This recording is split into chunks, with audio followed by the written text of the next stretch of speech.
Welcome or welcome back to Lift You Up Inspiring Health Stories. I'm your host, Tamika Bickham. I'm also the founder of TB Media Group, but for the purpose of this podcast, I'm your health and wellness matchmaker. Now, before I introduce you to today's guest, you know what I'm going to ask you to do. Hit that subscribe button on YouTube or connect with me on LinkedIn. I'd love to see you there. Now, today, I really love this conversation with Frankie Telfort. He is the founder of Old Bull Athletics. He's also a local South Florida born and raised football star. He was recruited by 38 colleges coming out of high school, committed to USC, but unfortunately his football playing career ended before it even started. We're talking about that, his brief coaching career with the Seattle Seahawks, and then becoming an entrepreneur at the age of 23. You don't want to miss this one. Our physical, mental, and emotional health is not just a want. It is a need for happy lives and prosperous businesses. Lift You Up is the podcast where we share inspiring health stories from business owners who are fulfilling their purpose to live their healthiest lives and helping you do the same. From former TV reporter to marketing entrepreneur and content creator, I care about sharing stories that matter and stories that connect us. I'm your host, Tamika Bickham, your health and wellness matchmaker. Today, I am excited to be joined by Frankie Telfort. He is the owner of Old Bull Athletics, a personal trainer, and so much more. So I'm going to let him go ahead and tell you about all of that. Frankie, thank you so much for being here. Thank you for having me. So tell us a little bit more about who is Frankie Telfort and what do you do? Well, I'm an exercise physiologist. I graduated from University of Southern Cal with a kinesiology exercise science degree. My first career was in coaching. So I coached football for 4 years after I retired from college sports. And I ended up coaching in the NFL for a brief stint of time with the Seattle Seahawks. Then I decided to start my own business shortly after that. So I've been doing this since 2015. Old Bull Athletics has been running since 2015, and essentially we've been in business for about 5 years. We do personal training and physical therapy, but we try to bridge the gap between the two of them. You're from South Florida, so most of our viewers are here in South Florida. So take us through the local connection. I know you played football here locally. Tell us kind of about being from South Florida and also where your interest in football and just exercise and well-being and all of that kind of started. For sure. So I started playing football when I was 7 years old. I ended up playing all the way throughout middle school, all the way throughout high school. I finished high school at Gulliver Prep, where we went to states my senior year. I had 38 scholarship offers from Division I colleges.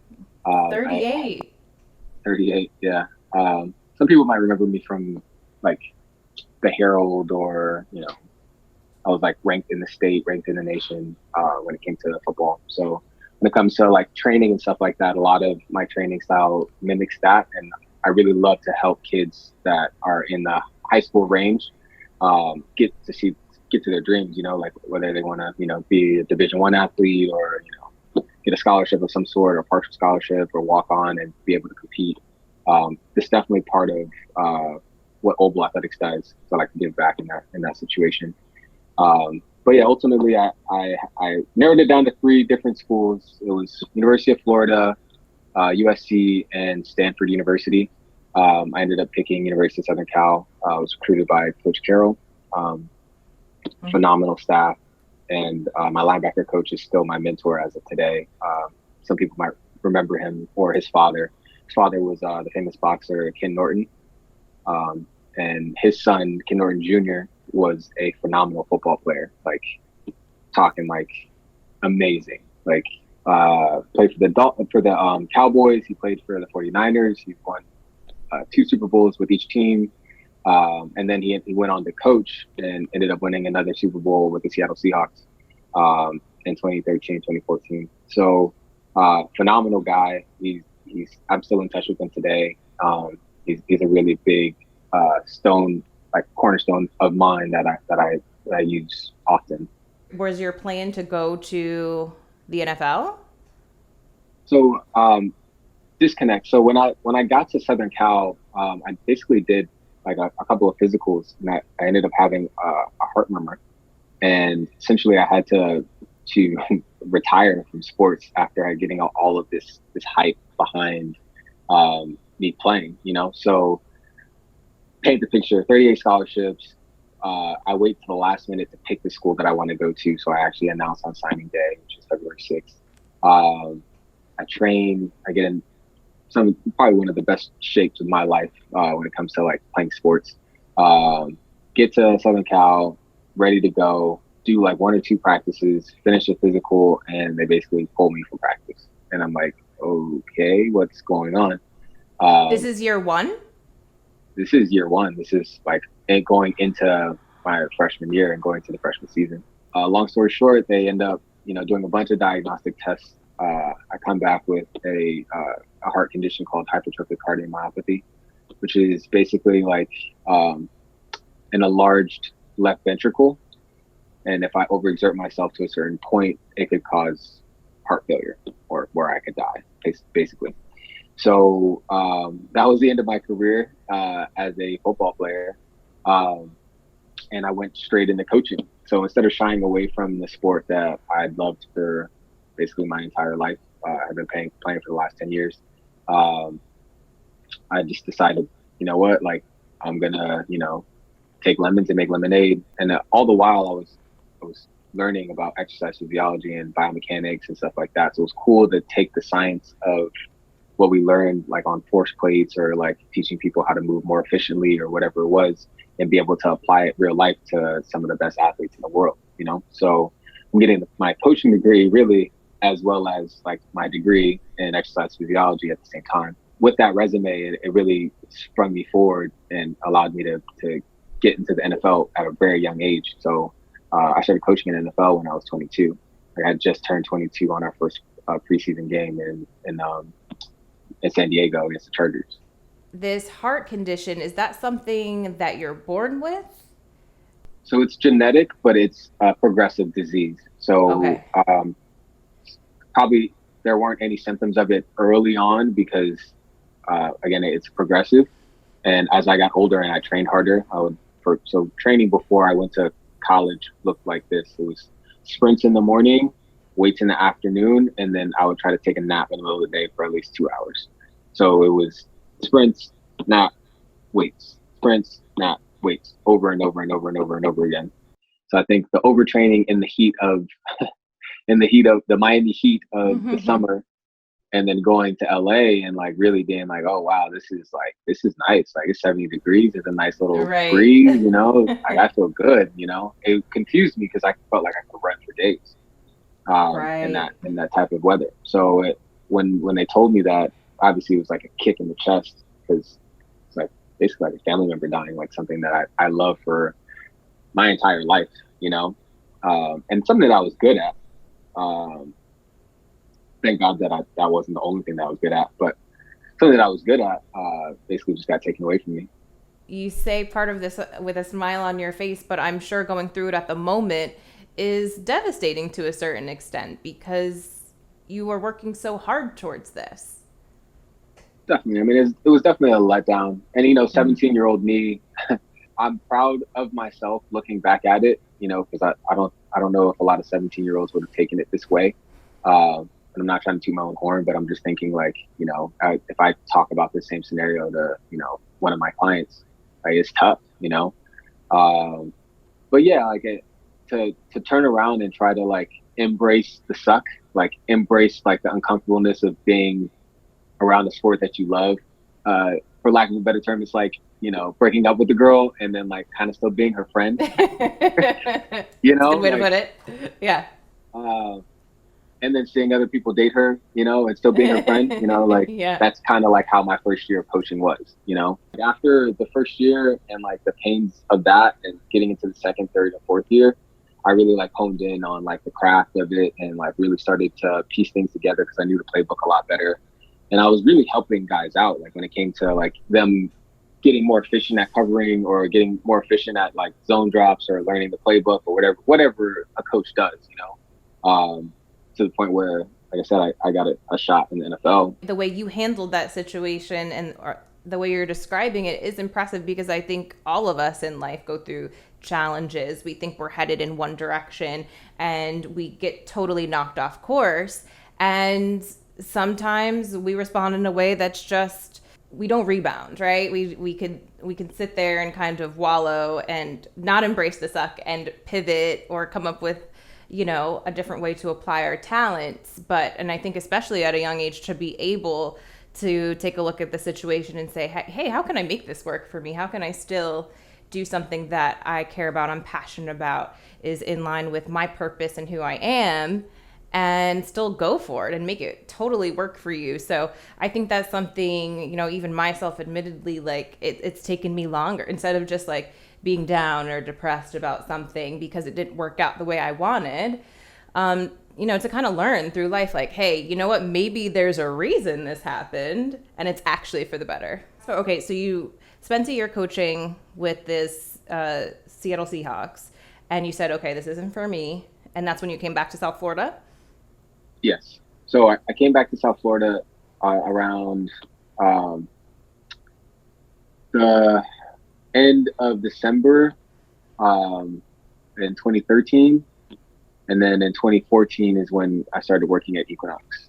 Equinox is like a very high-end gym that, a lot of prestigious people go to, especially where I was located in the heart of Coral Gables by Merrick Park. What kind of clientele they have. So it was cool to go from that situation to something a little bit different, of a change of pace for me. It was a lot easier for me to apply some of the exercise physiology that I learned in college to the training world. And I had been doing it for so long that, like, coaching a deadlift and coaching somebody how to drop into a zone, like, there's no difference, like, it's just how you coach it. You give it the chunking aspect of it, piece by piece, or, okay, you got this down packed, now we're going to go this way. Like, almost the art of coaching doesn't change. It's just how you apply it or what skill you're giving them that's the only thing that changes in the art of coaching.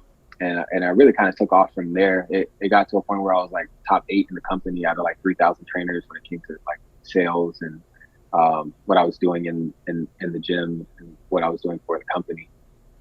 It got stale after a year and a half though. It got to a point where I was like, I'm really helping this company build their reputation. But, a lot of the people that I mentor, like, those are the people that are doing really well. So I'm like, why am I doing this for them? I can do this for myself. I think that was when it was time for me to take a step, and that's when I left. And then that's when you started what you're doing now, right? Old Bull Athletics?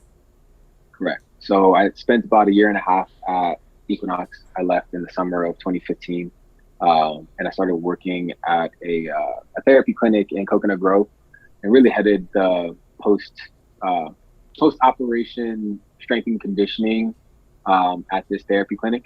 This kind of just gave me a lot more experience when it came to like the bigger ortho issues. So, I saw people with frozen shoulder, elbow tendonitis, labral tears, slap tears. I mean, what you name it, I've seen it, and I've done some type of strength and conditioning with it. So it was a great experience for Old Bull as a brand, which really started off with just me, and I started adding more people afterwards. But again, I mean, about a year and a half, and we kind of grew out of that situation as well. So it was a great experience for us, but we finally got our own location in the beginning of 2018. So tell me about, if I walk in the doors today, what is at Old Bull Athletics today? So the first thing you'll see is our shop on the right-hand side. We love to partner with small businesses in the area, like Green Gables Cafe, which a lot of people love. They have all organic foods. We partnered with a dermatologist that does a lot of our spa amenities. As you walk through the space, on the left-hand side, there's a private room, which I'm in as of right now. It's a little bit quieter, and people want more privacy, and they want more of like a private experience for therapy. This is where we take them. On the right-hand side, there's 2 tables out and open that people can do more therapy out and open so they can watch the training happen. After that, as you continue walking, we've got 2 squat racks, right and left side, dumbbell rack from 5 kilos to 60 kilos. So that's 10 to 12 pounds all the way up to 132. So to make it, if you want to get like some chest presses in, Hey, with those I got 132 it. pounds. No, I'm strong now. Okay. We'll see. We'll see.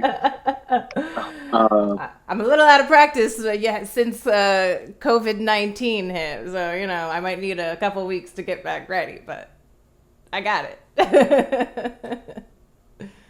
But yeah, besides that, there's some turf. There's some jiu-jitsu mats in the back, and we work a lot with kettlebells. So we try to make sure everything's barefoot because of all the benefits that come from barefoot training. And yeah, that's pretty much it. Wait, tell me about this, because I've never heard the benefits of barefoot training.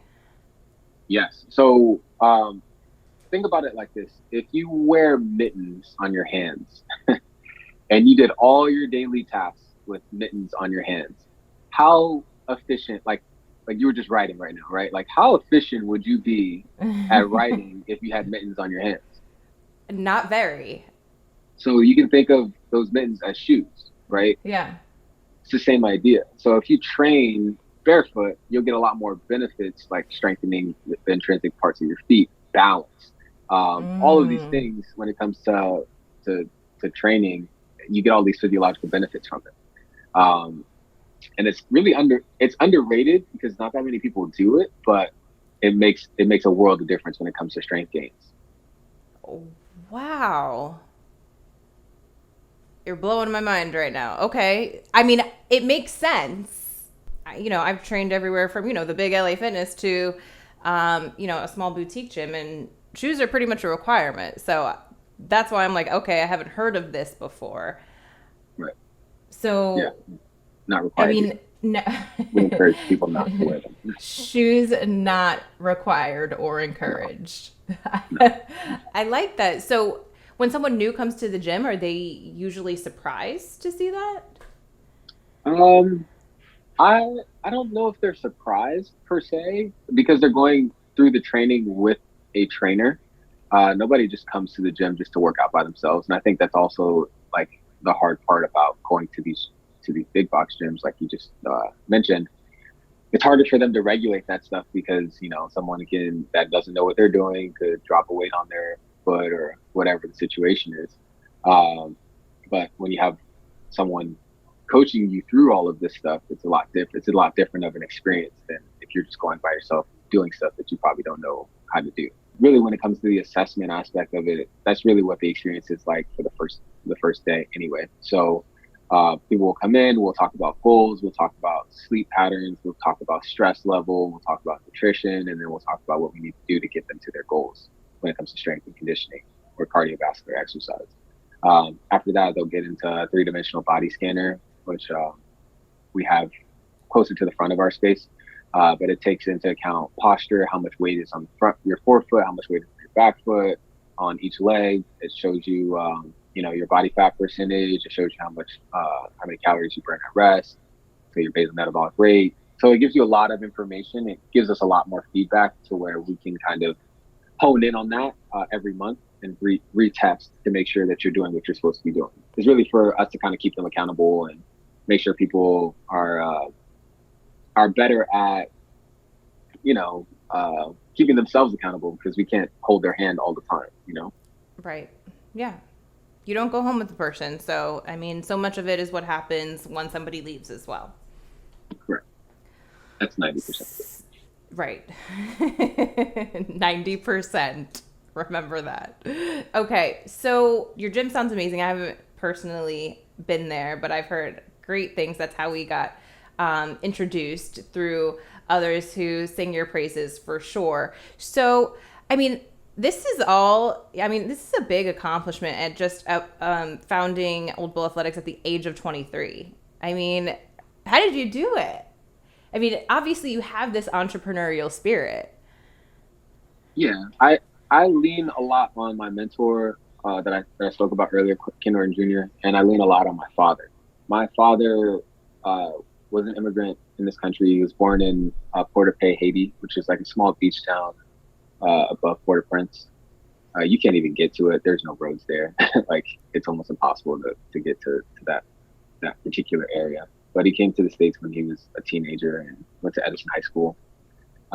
At this time, he played high school sports, but at that time they weren't giving immigrants scholarships.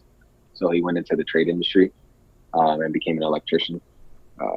After that, I mean, he has a bunch of brothers and sisters there, so he's kind of like helping out the family as well as, you know, going through the whole electricity situation. Started working for Edward Helms, which is like a really big construction company in South Florida. And he had like a crossroad because Hurricane Andrew hit. I was just born, and he could either start his own business or continue to move up in the company of Edward Helms. He decided to start his own business. So, long story short, there he got a lot of success afterwards, like to the point where he did pretty much all the lights to the American Airlines arena, and got a really big contract. So like almost like a coming of age story. Like I respect him so much from like what he did, like when he first started to where he was like peak wise when it came to his business. And now he still continues with the construction business, and he's helped me out a lot when it came to like the build out of our space and like little things that I wanted to add, like, oh, I want, you know, lights here and I want it to have this kind of feel, or I need this to be put up. He kind of helped me out with all that stuff. So he's a huge part of it. Seeing him do it and like having that entrepreneurial spirit and kind of talking to me, not really like giving me too much guidance, but kind of just saying like, well, if you need help, you know, I'm here for you kind of situation. Just having that in my back corner has been amazing. Both my parents are amazing. Like they taught me how to save and then take calculated risks. None of us are just born knowing business. I think it's, you know, the mentors and the people that open doors help us and support us and lead us as we learn this entrepreneurial journey. So I love that. You know, who do you really serve at Old Bull Athletics? Who is really kind of the right type of clients for you guys? Pretty much anyone and everyone. Like I said, we do so much here. Like I don't know exactly how to market us specifically. I would say like our biggest population is anywhere between 35 and 65 that wants to optimize their performance, or they want to be out of pain and train efficiently. But, you know, like I said, there's other components of Old Bull. Like I said, kids that want to get D1 scholarships or get to college and be ready for college, and or people that want to get out of pain. And or we also have a physical therapist here who has 11 to 12 years of gymnastics coaching. So we hold 3 to 8-year-old gymnastics classes for kids. So it really depends on what you're looking for. But I think we can fulfill a lot of those needs. Awesome. I love that. Is there anything else that you wanted to add that I didn't ask? I implore you to come by Old Bull. Like I would love to see you here. Maybe we can get like a little video done with that, and you know, you can really see what we have to offer. It's a lot easier to explain once you've experienced it, as opposed to me just talking about it. I would love that. So whenever you get a chance, I would love that as well. Absolutely. You know what? I do ask everyone this question. I almost forgot to ask you. So I like to try to give people actionable tips that they can implement in their lives, you know, pretty quickly. So based on just your expertise and your knowledge, is there anything that you would say to people, you know, if they just want to feel a little bit better, a little healthier, or anything that you kind of feel like is a helpful tip for people? Yeah. I would say look at your habits, because we are what we repeatedly do. And at the end of the day, if you're having a situation where you have some bad habits and you want to change them, you got to get to the root of that habit, you know? So, you know, for example, like let's say you have lunch and you take a break from work, you walk over to the cafeteria, you eat a cookie, you talk to your friends, and then you go sit back down. And you realize, okay, I eat this cookie every single day for 365 days, and I put on 10 pounds, 15 pounds over the year. Why do I continuously eat this cookie? right? Is it because I need a break, right? Is it because I want to talk to my friends? Is it because I just need to walk? Is it because I'm not eating enough calories? You need to take away some of the variables to figure out what is satisfying you specifically to feed that habit, So one day, instead of, going to the cafeteria, go talk to your friend and then come back and sit down and, finish up your work. And then another day, go and have like an actual meal, like enough food to where you're not craving any sweets, and then come back, sit back at your desk.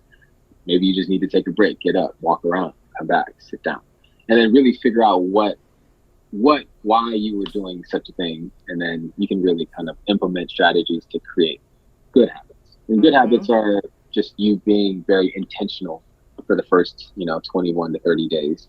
After it's intentional, then you kind of like chunk that over to the basal ganglia, which is part of your brain that basically runs on autonomous, and then we can continue these good habits over and over and over again, right? So identify why, figure out what's going on, implement good habits in place of that bad habit, and then after that, you can kind of create like a routine, right? So you have a routine for lunch, you have a routine for waking up, you have a routine for going to bed. If your issue is more of a situation where you're not sleeping enough, right? Like maybe you're getting too much blue light into your eyes, right? So turn your phone off 2 hours before bed, or put it on, airplane mode and set it down to charge somewhere nowhere near your bed. Yeah, it's just like these habits or these like routines can really help you hone in on a lot of health. Like I said, you can add in meditation to that routine. You can add in prayer to that routine. Whatever makes you feel good, stuff that you might not have time for during the day, you can kind of make time for and really hone that in. I love that. Being intentional about creating good habits because we are what we repeatedly do. I'm going to remember that one. This is really great. I hope some people come and check you out. So if they want to learn more about you, Old Bull Athletics, where can they find you? Our Instagram page is amazing. There's a lot of great information there. It's at Old Bull Athletics straight through, or our website, oldbullathletics.com. My personal page is at Frankie Telfort on Instagram. So if you want to send me a direct message, I'd be willing to answer any questions that you have. And yeah, come by, check us out. We'll give the first session complimentary, and you get to see what we do. Awesome. Be sure to check him out. And I'll be sure to link to all that information below in the show notes so they can find you easily. Thank you, Frankie. This has been a really great conversation. No problem. Thank you for having me. I know I can't wait to go check out Old Bull Athletics, Frankie, and the rest of the team there. I've heard a lot of really, really great things. I'm even more excited to check it out now after our conversation, and maybe even try training barefoot. Hey, I learned something new. I learn something new every day on this podcast. So be sure you go ahead and check him out too. His information is below in the show notes. Until next time, I hope I see you back next week. And make sure you hit subscribe on YouTube. Follow me on LinkedIn, connect with me there, and we'll see you back next week. Stay happy, stay healthy.